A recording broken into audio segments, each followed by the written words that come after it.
bienvenue à vous tous pour une cérémonie des vœux très particulière.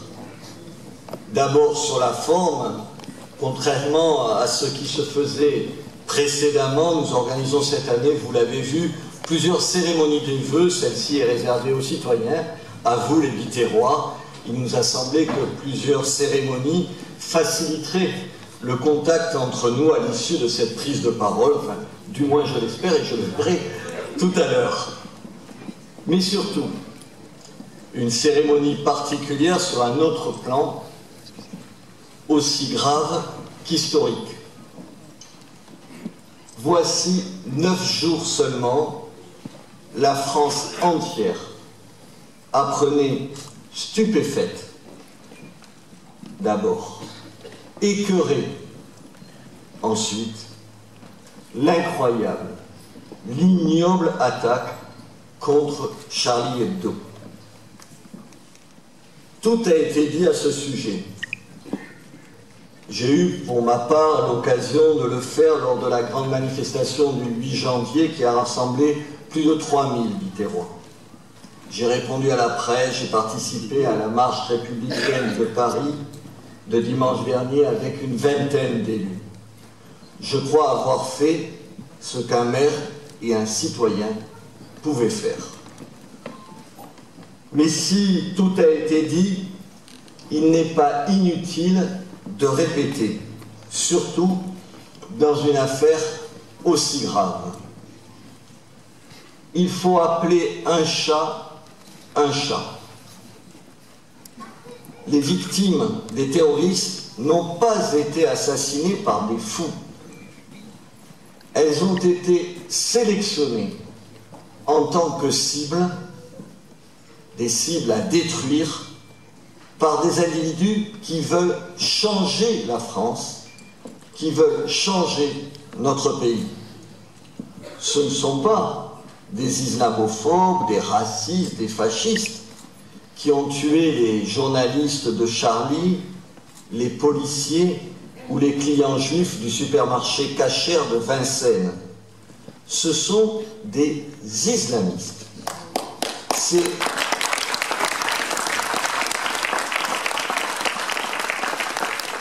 ces islamistes que je ne confonds jamais avec les musulmans, l'immense majorité des musulmans. Ce sont des gens qui se réclament de mouvements guerriers. Aujourd'hui, ils sont minoritaires en France, mais déjà majoritaires dans certaines régions d'Orient ou d'Afrique. Si on ne dit pas cela, si l'on refuse d'en tirer les conséquences, toutes les conséquences, alors le massacre de la semaine dernière n'aura pas servi de leçon, n'aura servi à rien. Proclamer qu'il ne faut pas d'amalgame, et il n'en faut pas. Le proclamer ne doit pas interdire de réfléchir, d'affirmer, de décider. Si l'on ne désigne pas clairement son ennemi, alors on ne le combat pas. Dans ce contexte, chacun, à sa place, doit faire tout ce qui est possible pour se préparer à ce qui pourrait malheureusement arriver. Qui donc osera désormais aujourd'hui nous reprocher d'avoir voulu armer la police municipale? Comment pourra-t-on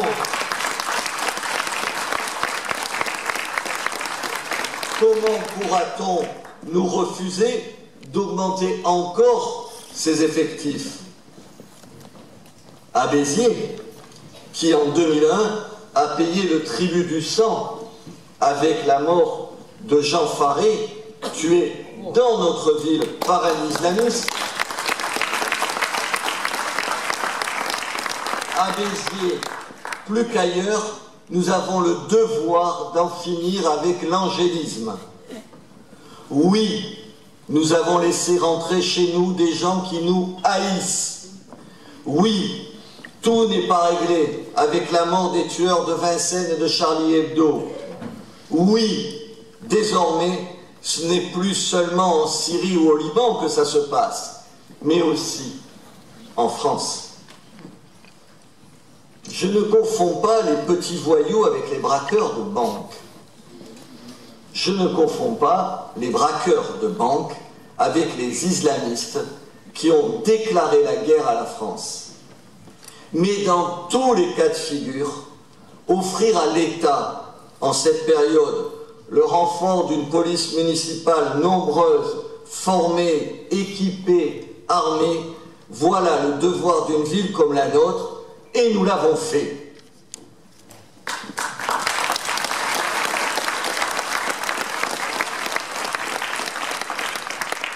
Ayant dit cela, et je ne pouvais pas ne pas en parler, il est évident que cette année qui commence ne peut pas n'être que celle de l'inquiétude et de la méfiance. En tout temps comme en tout lieu, la vie continue toujours, et c'est tant mieux. Pour Béziers, l'année 2015 doit être l'année de la refondation, car tout ou presque est à refonder. Gestion financière, organisation interne de la mairie, rénovation du centre-ville, entretien des différents quartiers, réparation dans nos écoles. La liste est interminable de tout ce qui n'a pas été fait ou de tout ce qui a été mal fait. Je sais que l'on a tendance, et cette prévention est bien normale, à ne pas croire sur parole un nouveau maire.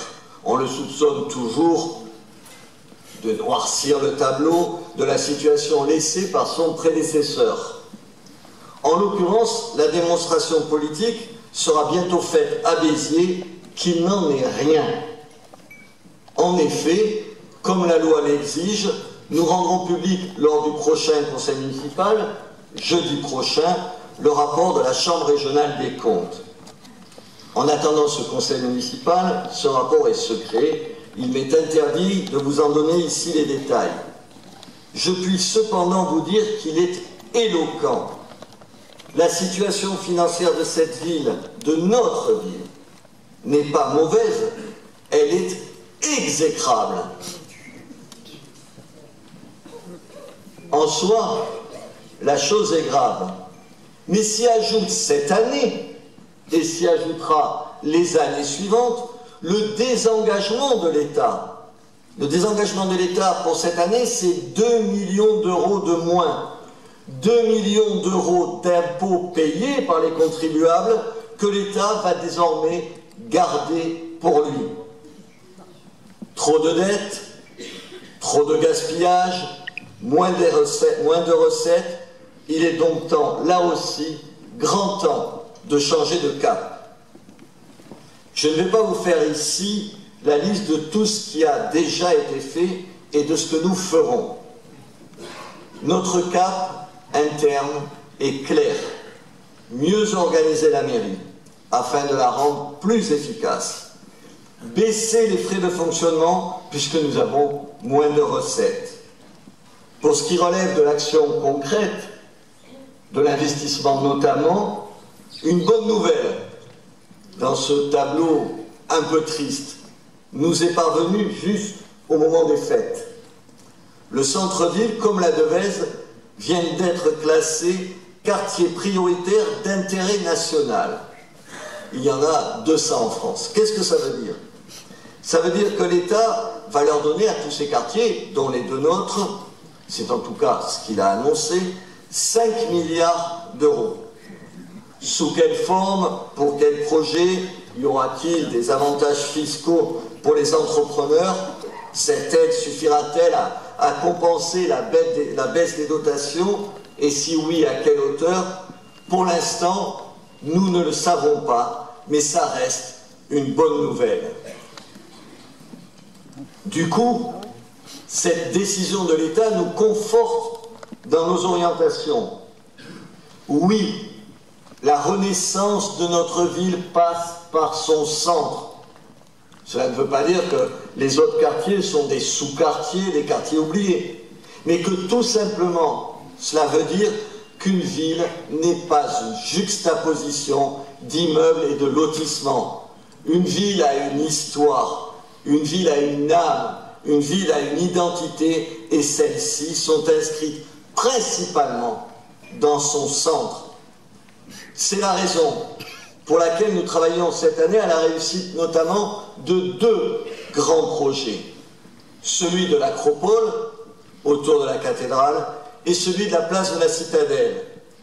L'Acropole, c'est un projet financé par des privés pour créer, entre autres, un restaurant et un hôtel de très haut niveau.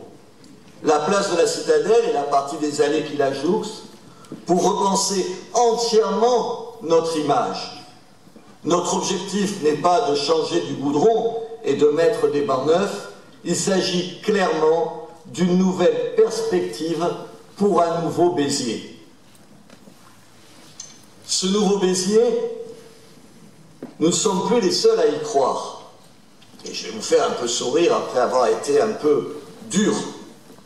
Un exemple concret parmi bien d'autres. Figurez-vous que 3 hôtels, et je ne parle pas de l'hôtel auquel j'avais fait allusion à l'Acropole, 3 hôtels sont en cours de construction à Béziers, de réalisation. 2 autres vont être rénovés. Aucun investisseur privé ne se lancerait dans de pareilles dépenses s'il ne croyait pas en notre ville.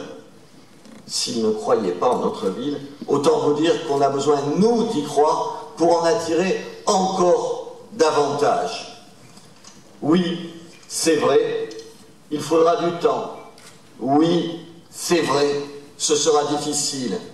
Mais oui, nous y parviendrons tous ensemble.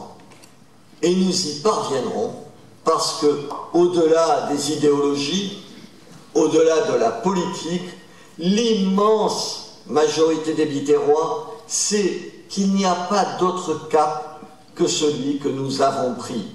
On peut discuter le détail, pas la direction. Voilà, c'est l'essentiel de ce que je voulais vous dire ce soir.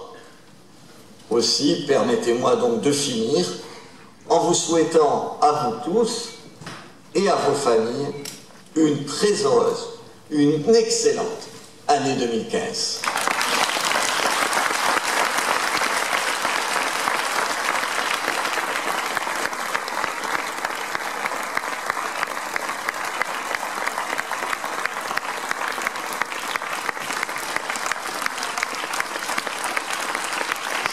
Je vous invite maintenant à nous retrouver autour du buffet et de discuter avec tous les élus qui sont ici, comme toujours, à votre entière disposition.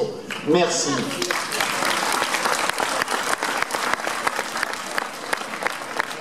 Cet après-midi sera donné par l'orchestre Carte Blanche. Je vous remercie.